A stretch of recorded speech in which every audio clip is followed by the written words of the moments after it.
तो आज हम एक ऐसी दुनिया की गहराई में उतर रहे हैं जो रहस्यों और रणनीतियों से भरी है। प्राचीन भारत में जासूसी की दुनिया। हाँ, और खास तौर पे जैसा आचार्य चाणक्य के अर्थशास्त्र में बताया गया है। बिल्कुल। हमारे सामने जो स्रोत हैं वो इसी पर रोशनी डालते हैं और हमारा मकसद ये समझना है कि आज से लगभग 2300 साल पहले भारत के पहले महान साम्राज्य के लिए इतनी विस्तृत और असरदार जासूसी प्रणाली कैसे काम करती थी। हाँ, और ये सोचना काफी दिलचस्प है, मतलब कि चाणक्य ने जानकारी को ही सबसे बड़ा हथियार माना। सही। आज की जासूसी भले ही तकनीक पर बहुत निर्भर हो, लेकिन वो जानकारी हासिल करने और उसे दुश्मन के खिलाफ इस्तेमाल करने का जो मूल सिद्धांत है वो तो वही है। हाँ, वो वैसा ही लगता है। और चाणक्य का नजरिया बिल्कुल साफ था। राष्ट्र की सुरक्षा के लिए कोई भी साधन जायज है। सही कहा आपने। स्रोत बताते हैं कि अर्थशास्त्र सिर्फ राजनीति या अर्थव्यवस्था की किताब नहीं है। नहीं, बिल्कुल नहीं। बल्कि इसमें दंड नीति के तहत जासूसी का बहुत गहरा जिक्र है। ऐसा लगता है मानो चाणक्य ने एक अदृश्य जाल बुना था। हाँ, बिल्कुल, जिसके तार समाज के हर कोने तक फैले थे। और इस जाल के सबसे महत्वपूर्ण धागे थे गूढ़ पुरुष। ये कौन थे, मतलब क्या थे ये लोग? गूढ़ पुरुष, हाँ, ये चाणक्य के गुप्त एजेंट थे, सीक्रेट एजेंट्स। इनकी कोई, आप कह सकती हैं, सार्वजनिक पहचान नहीं होती थी। अच्छा। ये पूरी तरह से गुमनाम रहकर काम करते थे। और स्रोत बताते हैं कि ये कई तरह के होते थे, मतलब समाज के अलग अलग हिस्सों में घुल मिल कर रहते थे। ओके। इन्हें मोटे तौर पर दो हिस्सों में बांटा जा सकता है। एक तो स्थिर जासूस जो एक जगह रहकर काम करते थे, और दूसरे घूमने वाले जासूस। स्थिर जासूसों में स्रोत एक प्रकार बताता है काप्टिक छात्र, मतलब विद्यार्थी बनकर जासूसी। हाँ, ये तो कमाल की तरकीब है। दुश्मन के अधिकारियों या मंत्रियों के बच्चों से दोस्ती करके राज उगलवाना। बिल्कुल। ये चाणक्य की दूरदर्शिता दिखाता है ना, कि कैसे उन्होंने मानवीय रिश्तों और कमजोरियों का इस्तेमाल किया एक सूचना तंत्र बनाने में। सही है। और इसी तरह थे उदास्थित। उदास्थित?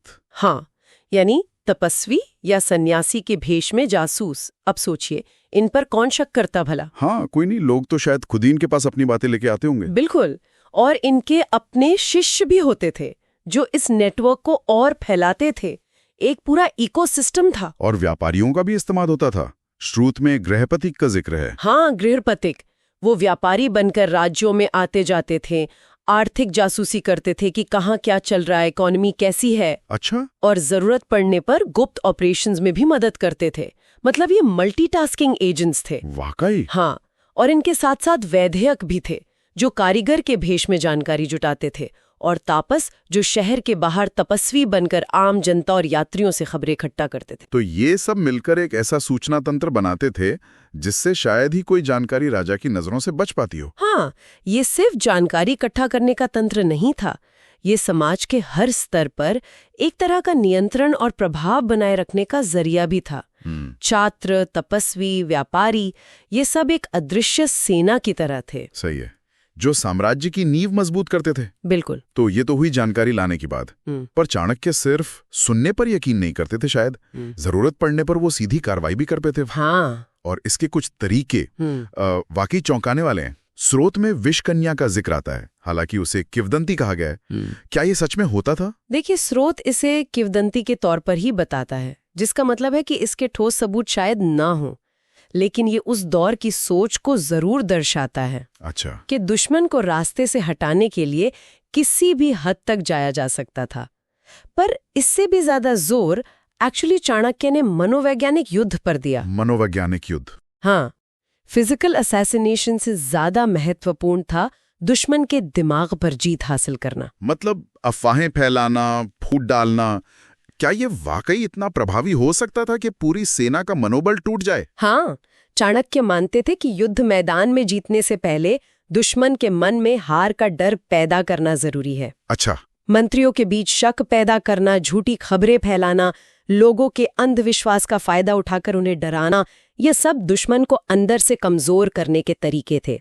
लक्ष्य था कि दुश्मन लड़ने से पहले ही आधा हार मान चुका हो। ये सब सुन के लगता है कि चाणक्य के लिए राष्ट्रीय हित ही सब कुछ था, मतलब सबसे ऊपर। हाँ। स्रोत भी नहीं कहता है कि राष्ट्र की सुरक्षा के लिए अपनाए गए साधन चाहे कितने भी कठोर क्यों न लगें, उन्हें गलत नहीं माना जा सकता। क्या ये एक तरह का प्राचीन सर्वेलेंस स्टेट नहीं था? एक मायने में कह सकते हैं, हाँ। अर्थशास्त्र में बताई गई ये रणनीतियां दिखाती हैं कि उस युग में निगरानी, सूचना नियंत्रण और राज्य की स्थिरता को कितना ज्यादा महत्व दिया जाता था। आज हमें ये तरीके शायद क्रूर लगे, है ना? लेकिन चाणक्य के नजरिए से देखें तो ये एक अखंड और शक्तिशाली साम्राज्य बनाने और उसे सुरक्षित रखने के लिए अनिवार्य उपकरण थे। उनके लिए राज्य की सुरक्षा ही परम धर्म था। सही। जिसके आगे शायद नैतिक सवाल उतने मायने नहीं रखते थे। शायद। तो क्या हम ये कह सकते हैं कि आज की जो आधुनिक जासूसी है, जिससे हम इंफॉर्मेशन वॉरफेयर या प्रोपेगेंडा कहते हैं, हाँ, उसकी जड़ें कहीं ना कहीं चाणक्य की इसी दंड नीति में मिलती हैं? ये एक बहुत ही विचारणीय कनेक्शन है। बिल्कुल, तकनीक बदल गई है, पैमाने बदल गए हैं, सोशल मीडिया आ गया है, साइबर दुनिया है। हाँ। लेकिन सूचना को एक हथियार की तरह इस्तेमाल करने का, दुश्मन को मनोवैज्ञानिक रूप से कमजोर करने का जो मूल विचार है, वो शायद आज भी उतना ही प्रासंगिक है जितना चाणक्य के समय में था। और यहीं हम आज की चर्चा को रोकते हैं एक सवाल के साथ कि क्या राष्ट्र आज भी, चाहे बदले हुए रूपों में ही सही, अपने हितों की रक्षा के लिए ऐसी ही रणनीतियों का इस्तेमाल करते हैं जहां लक्ष्य साधनों को सही ठहराता है? इस पर सोचने के लिए बहुत कुछ है।